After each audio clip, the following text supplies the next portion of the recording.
성경을 보면 성경에서 교회를 무엇이라고 말합니까? 교회는 그리스도의 몸이라 성경은 그렇게 말씀하고 있습니다. 그렇다면 믿는 성도는 누구인가? 믿는 성도는 도대체 교회에서의 누구입니까? 성경은 우리 믿는 성도들은 그리스도의 지체다 이렇게 말씀하고 있습니다. 그래서 오늘은 그리스도의 몸으로서의 교회와 그리고 성도라는 제목을 가지고 우리가 말씀을 함께 나누고자 합니다. 그러면 첫째로 교회는 무엇인가를 정리해 보도록 하십시다. 교회. 우리가 성경에 보면 교회를 설명하는 히브리어에 보니까 단어가 두 개로 구성되어 있습니다. 그 중에 하나는 갈이라고 하는 단어인데 그 의미는 부르심을 입어서 모인 무리들을 교회라 갈이라 이렇게 말하고 있고, 또 다른 단어는 에다라고 하는 단어입니다. 에다, 지정한 장소에 모이는 모임. 다시 말하면 외형적인 교회를 말한다 이렇게 말할 수 있습니다. 이처럼 성경에서 말하는, 특별히 히브리어에서 말하는 교회의 의미는 이처럼 갈과 에다라고 하는 단어로 기록되어 있고, 그 다음에 신약의 헬라어에 와서 보면 단어를 두 가지로 볼 수 있는데 그 중에 하나의 단어가 에클레시아라고 하는 단어입니다. 이 에클레시아라고 하는 단어의 뜻은 우리가 하나님 앞에 속하기 위해서 부름받은 우리들이 모인 모임 그 자체를 에클레시아 교회라 이렇게 이야기합니다. 그리고 또 다른 단어는 시나고그라는 말인데 이 말은 공동 예배를 위한 모임을 말합니다.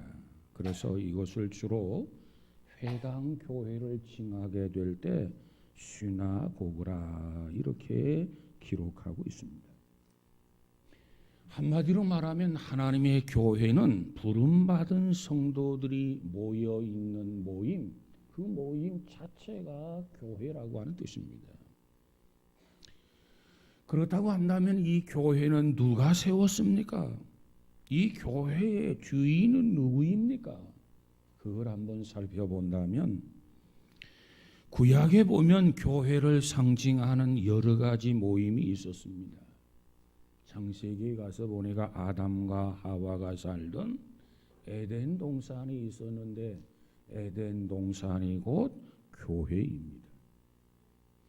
뿐만 아니라 노아가 지었던 방주의 구원선이 있는데 그 방주의 구원선을 보면 방주 안에 있는 자는 구원을 받았고 방주에 들어가지 못한 자는 모두가 다 홍수로 인하여 멸망을 받게 됩니다. 그러므로 이 방주도 오늘의 교회의 모형이다 이렇게 말씀을 드릴 수 있습니다. 그뿐만 아니라 이스라엘은 출애굽을 하고 광야 40년을 살아가게 되는데 그 광야 생활에 있어서 이스라엘 백성들의 모습을 보면은 장막을 치고 그 장막 안에서 하나님 앞에 제사를 지내게 됩니다. 그 장막을 우리가 뭐라고 하느냐? 장막교회다. 이처럼 구약의 여러 가지 모형들은 교회를 의미하나 완전한 교회는 아닙니다. 자, 신약 성경으로 와서 보면 예수님은 3년의 공생애를 통해서 예수님의 12제자를 부르시고 양성을 하게 됩니다. 그때 예수님과 12제자가 모였던 그 모임 일종의 교회라고 말씀드릴 수 있습니다. 그리고 예수님께서 십자가에 달리시게 됩니다. 그리고 장사를 지내게 됩니다. 그리고 사흘 만에 부활하게 됩니다. 그리고 40일 동안 이 사람 저 사람에게 만나주면서 이 부활하신 자기 자신의 증거를 보여주었습니다. 그리고 제자들에게 사명을 주께서 부여해 주십니다. 그 주신 사명을 보면 먼저 너희는 가서 모든 족속으로 제자를 삼아 아버지와 아들과 성령의 이름으로 세례를 주라, 이렇게 말씀을 하십니다.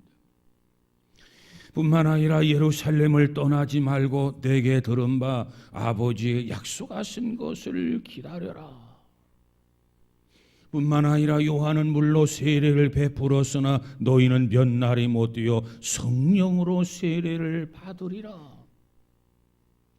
오직 성령이 너희에게 임하시면 너희가 권능을 받고 예루살렘과 온 유대와 사마리아와 땅끝까지 이르러 내 증인이 되라, 이렇게 당부를 하셨습니다. 그리고 예수님께서 저들이 지켜보는데 하늘로 승천하시게 됩니다. 그래서 12 제자들은 이제 마가다락방에 모이게 됩니다.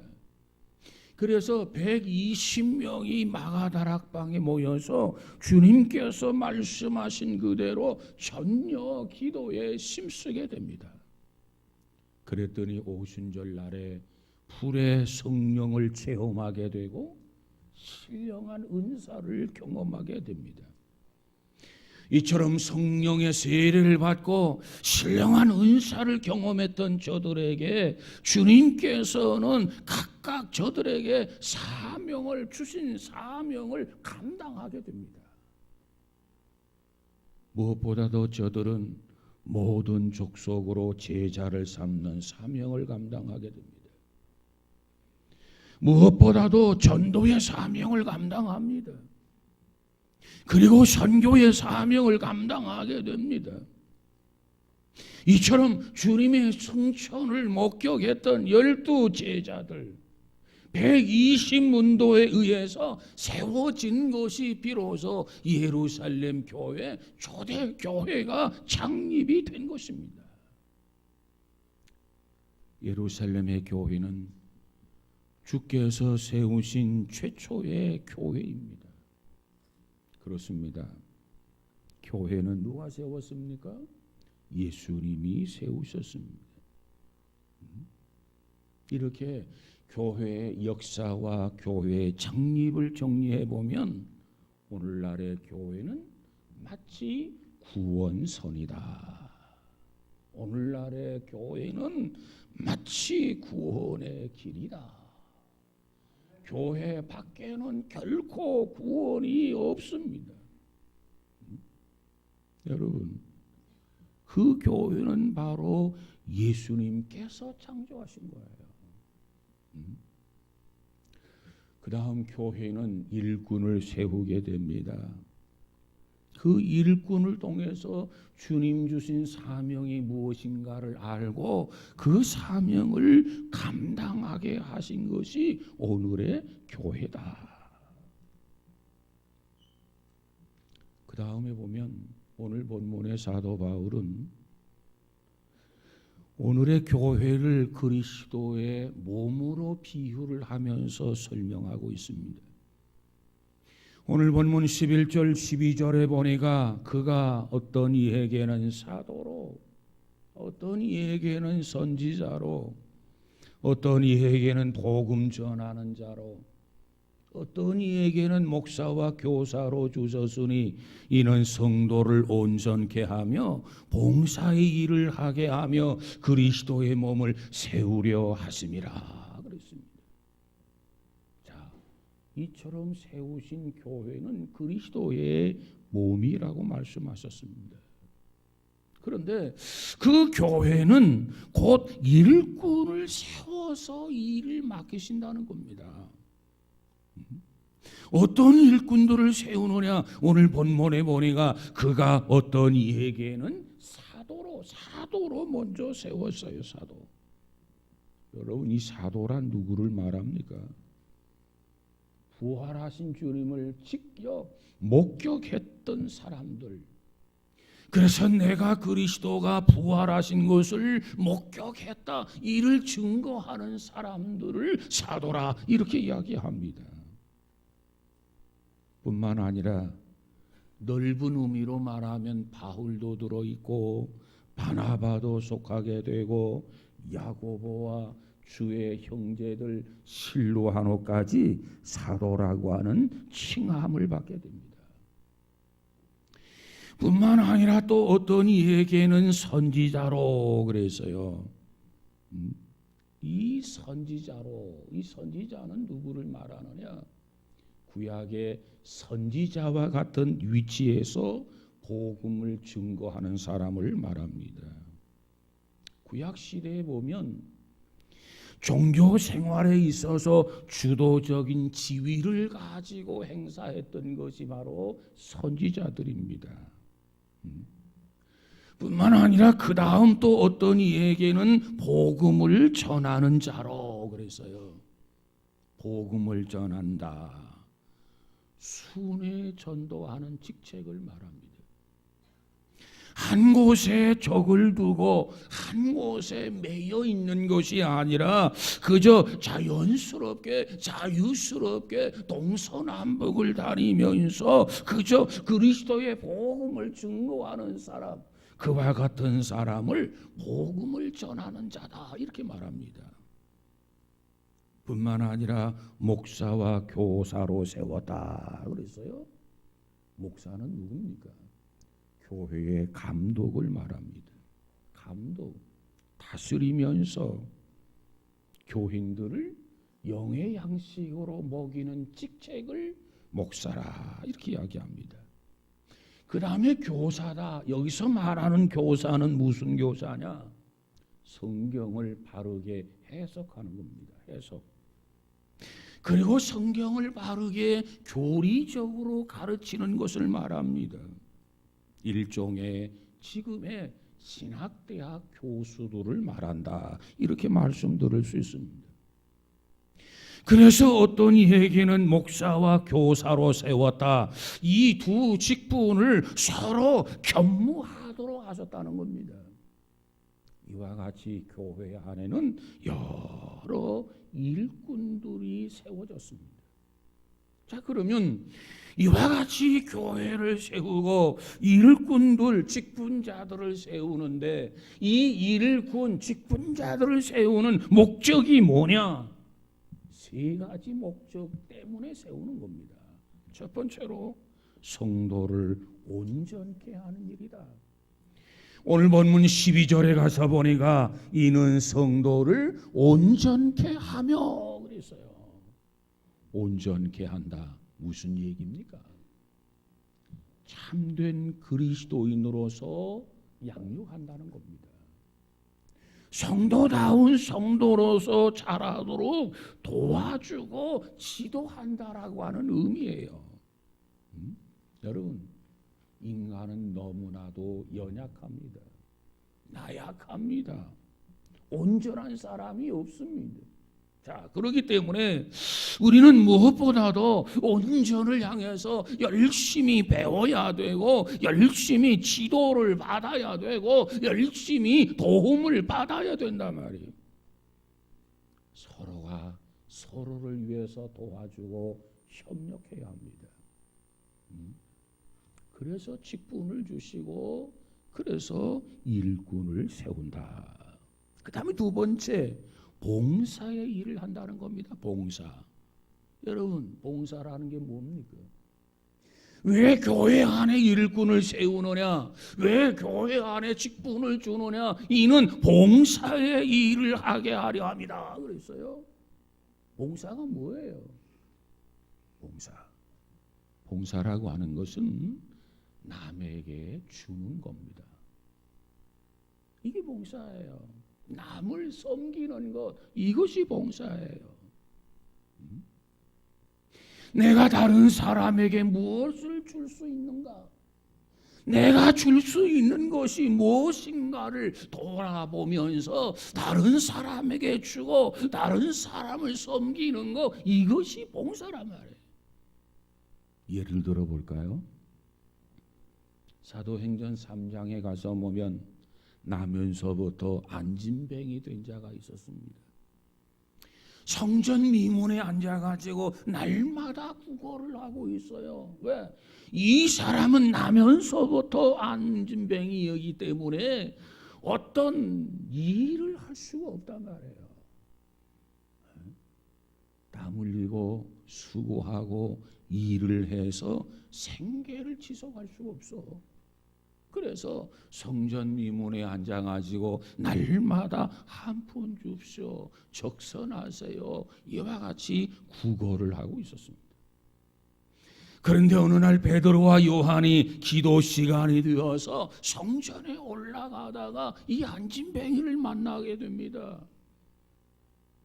베드로와 요한에게도 한 푼 주세요, 적선을 하세요, 이렇게 요청하는데 이 베드로와 요한이 그래, 내가 줄 수 있는 게 뭐 있나? 주머니를 더듬더듬 해보니까 아무것도 없어요. 줄 게 없단 말이에요. 자, 그러면 아마도 보통 사람은 내 주머니에 한 푼도 없구나, 안타깝다, 다음에 내가 주마, 아마 그리고 지나쳤을는지 몰라요. 그런데 이 베드로가 자기 주머니 아무것도 없어. 그럼에도 불구하고 이 베드로와 요한은 정말 이 안진뱅이에게 줄 수 있는 것이 무엇인가? 정말 내가 이 사람에게 줄 수 있는 것이 아무것도 없는가? 아니지, 있지. 그러면서 그가 그런 얘기합니다. 네가 나에게 구하는 은과 금은 없다. 그러나 내 이 가슴 속에 있는 소중한 것, 정말 보화와 같은 것, 내게 있는 것으로 너에게 주노니 곧 나사렛 예수 그리스도의 이름으로 일어나 걸으라 하면서 일으킵니다. 그랬더니 안진뱅이가 발에 발목에 힘을 얻고 일어나서 걷기도 하고 뛰기도 하며 춤을 추었더라는 거예요. 여러분, 이것이 뭐냐? 이게 봉사예요. 봉사. 여러분 안에 뭐가 있습니까?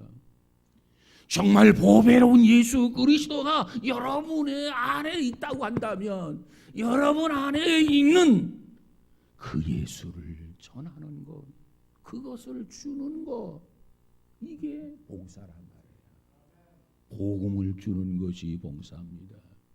그리스도의 이름을 주는 것이 봉사입니다.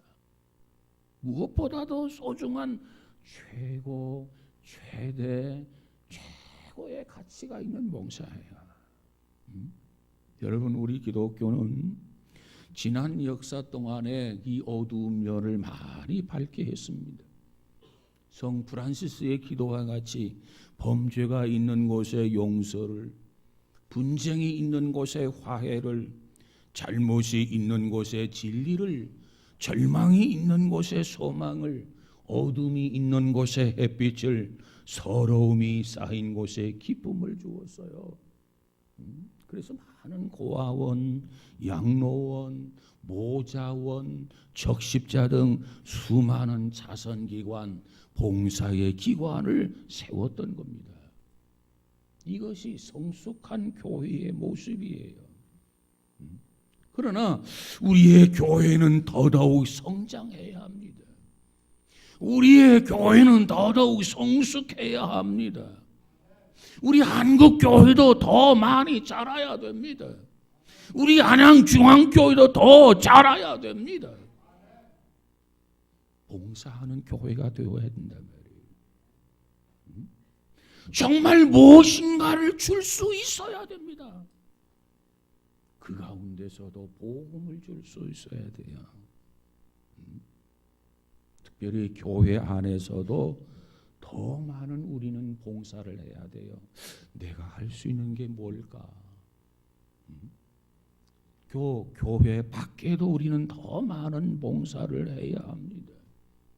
이웃에게 봉사할 수 있는 것이 무엇일까? 그래서 우리는 이 교회를 더 든든하게, 이 교회를 더 바르게 세워가야만 된다고 말이에요. 하나님이 이를 위해서 우리에게 건강 주시고, 하나님이 이를 위해서 우리에게 물질 주시고, 하나님이 이를 위해서 예수의 이름 주시고, 하나님이 이를 위해서 우리에게 직분을 주신 것을 믿으시기 바랍니다. 이 하나님이 주신 거, 이 모든 것을 활용해서 우리는 하나님의 뜻을 이루어갈 수 있기를 주의 이름으로 축복합니다. 그 다음 세 번째로는 그리스도의 몸을 세우는 일을 해야 돼요.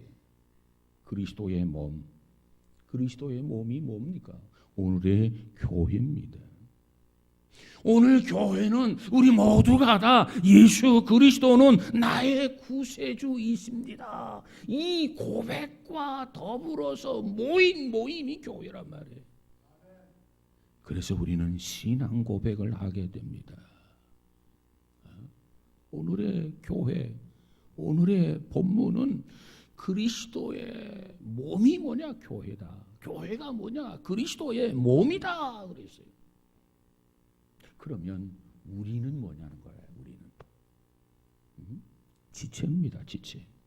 손이 되고 발이 되고 귀가 되고 코가 되고 눈이 되고 입이 된단 말이에요. 그러면 우리는 이 지체가 되어서 눈이 되고 코가 되고 입이 되고 귀가 되어가지고 건강하게 우리 교회를 바르게 세워야 되는데 어떻게 해야 바르게 세울 수 있을까? 지체가 된 우리는 그리스도 안에서 먼저 하나가 돼야 돼. 하나. 우리가 하나가 되어져야 교회가 건강한 겁니다. 우리가 하나가 되어야 이 교회가 질서 있는 거예요. 우리는 무엇보다도 하나가 되어야 됩니다.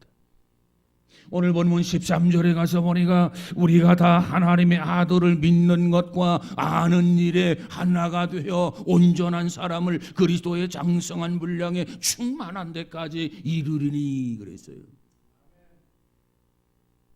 우리는 하나가 되어야 돼요. 왜? 하나가 아니니까 하나가 되어야 돼요. 자, 우리가 하나가 아닌 면을 한번 생각해 볼까요? 어떤 사람은 남자고 어떤 사람은 여자예요. 우리는 각각 고향이 달라요. 우리는 직업도 달라요. 학력도 달라요. 생각도 달라요. 경험도 달라요. 다 달라요. 그런데 한 가지가 같습니다. 같은 게 뭡니까? 하나님의 아들 예수 그리스도를 믿는 믿음이 같아요. 그래서 우리가 같이 우리는 같은 것이 뭐냐? 이 믿음이 같다. 그래서 신앙 고백을 먼저 하는 거예요. 우리는 다 다르지만 생각이 다르고 고향도 다르고 직업도 다르고 나이도 다르고 학력도 다르고 다 다르지만 그러나 우리가 당신과 나 사이에 같은 게 있다는 거예요. 그게 뭐냐? 믿음이라는 겁니다. 믿음. 그걸 확인하는 게 뭐예요? 그것이 고백이에요. 고백. 우리는 그리스도 안에서 하나가 되어야 됩니다. 그리스도 안에 있으면 성별이 그렇게 중요하지 않아요. 그리스도 안에 있으면 고향이 그렇게 중요하지 않아요. 그리스도 안에 있으면 나이가 그렇게 중요하지 않아요. 그리스도 안에 있으면 직업이 그렇게 중요하지 않아요. 그리스도 안에 있으면 학력이 그렇게 중요하지 않아요. 그리스도 안에 있으면 우리의 생각이 그렇게 중요하지 않아요. 왜? 우리는 모두가 다 하나이기 때문에 그렇습니다. 여러분, 오늘 우리가 성전에 들어올 때마다 우리는 모두가 다 하나인 것을 다시 확인하고 고백하는 우리 모두가 되어지기를 주의 이름으로 축복합니다. 교회 안에 들어오면 고향도 버려야 돼요. 학력도 버려야 돼요. 지식도 버려야 돼요. 경험도 버려야 돼요. 나이도 버려야 돼요. 여러분의 생각도 버려야 돼요. 학력으로 천국 가는 거 아니에요. 직업으로 천국 가는 거 아니에요. 돈으로 천국 가는 거 아니에요. 지식으로 천국 가는 거 아니에요. 경험으로 천국 가는 거 아니에요. 이 세상의 것으로는 천국에 갈 수가 없어요. 오직 예수 그리스도를 믿는 믿음, 믿음으로만 가는 나라 하나님 나라, 믿음으로만 가는 나라 천국이에요. 천국. 믿음만이 소중하단 말이에요. 그래서 하나님의 교회에 나오면 우리는 각자 발이고, 우리는 각자 입이고, 우리는 각자 손이고, 우리는 각자 귀고, 우리는 각자 코지만은 각각 다 다르지만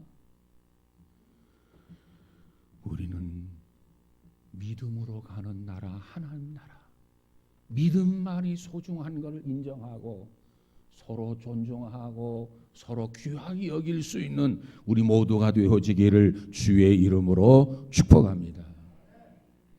뿐만 아니라 그리스도의 몸을 세우는 방법은 어린아이가 되어서는 안 된다는 겁니다. 오늘 본문 14절에 보니까 이는 우리가 이제부터 어린아이가 되지 아니하며 사람의 괴술과 관사한 유혹에 빠져 모든 교훈과 풍조에 밀려 요동치 않게 하려 함이라 그랬어요. 성경에 보면 어린아이가 되라는 말이 있어요. 어린아이가 되라.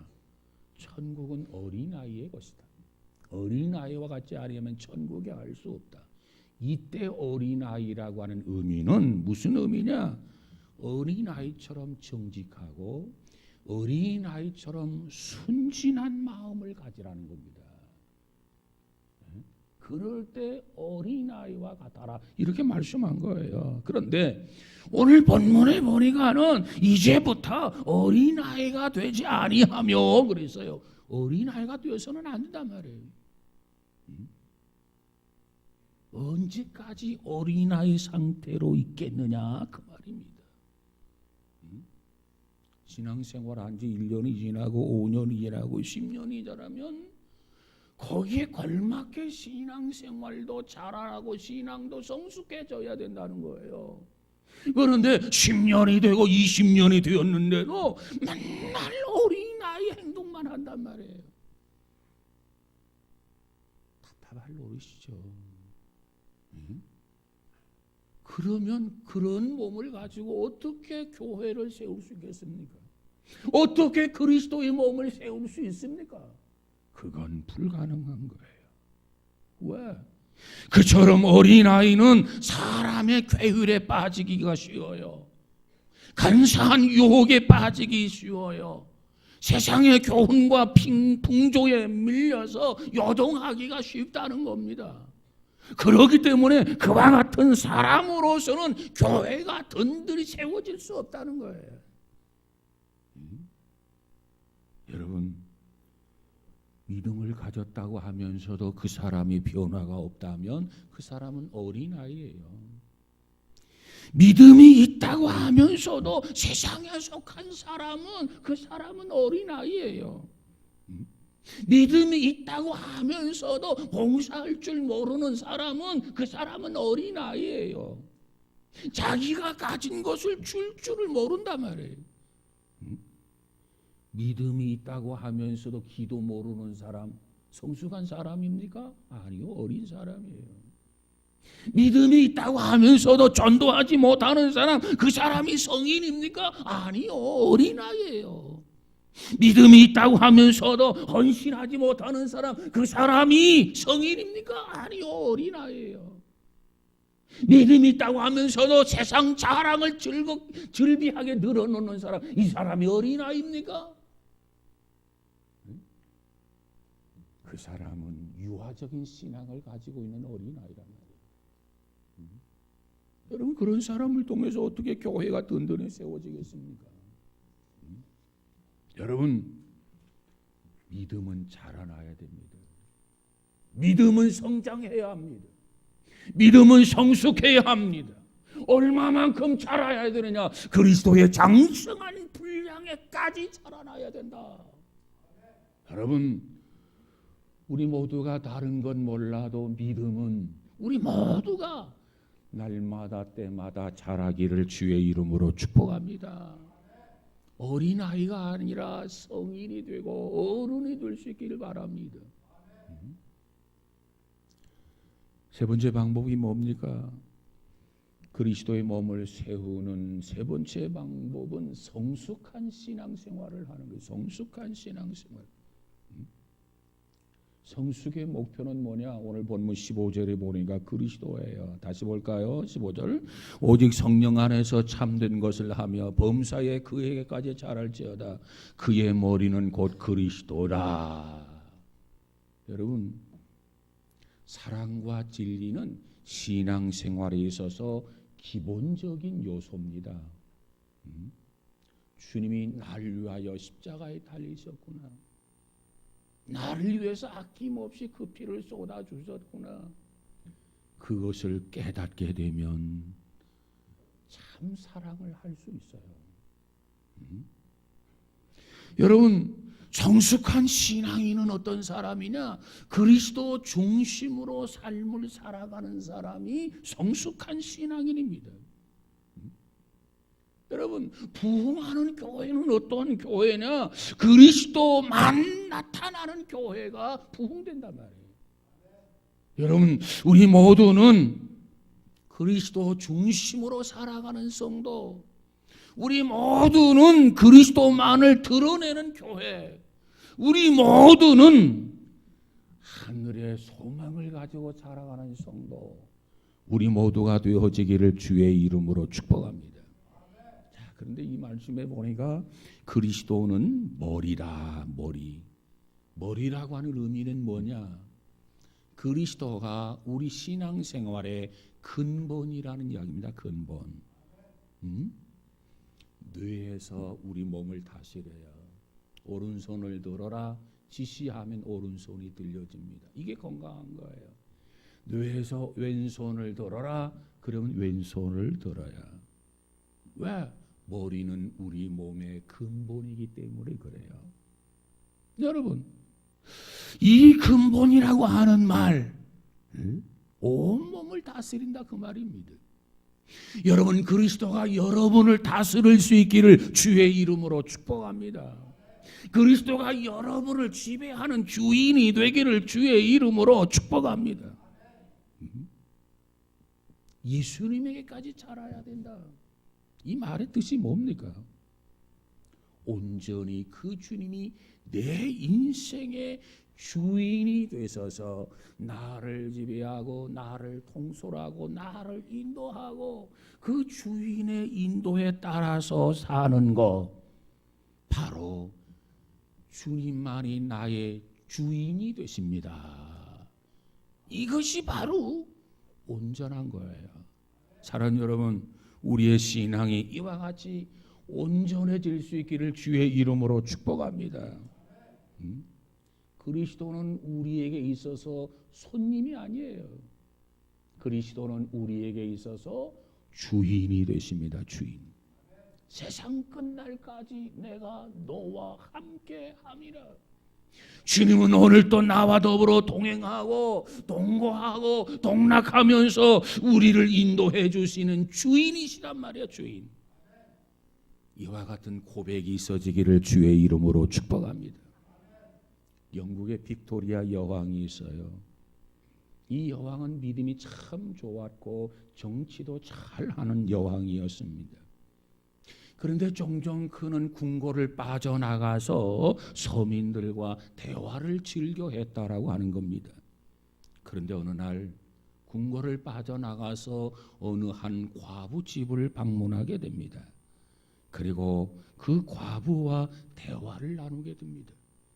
그 과부 역시 믿음이 좋은 부인이었습니다. 그저 신앙생활에 대해서 여러 가지 이야기를 하다가 이 빅토리아 여왕이 그 과부된 여인에게 묻습니다. 일찍이 부인을 찾은 손님 중에 제일 귀한 분이 누구이십니까? 이렇게 물었어요.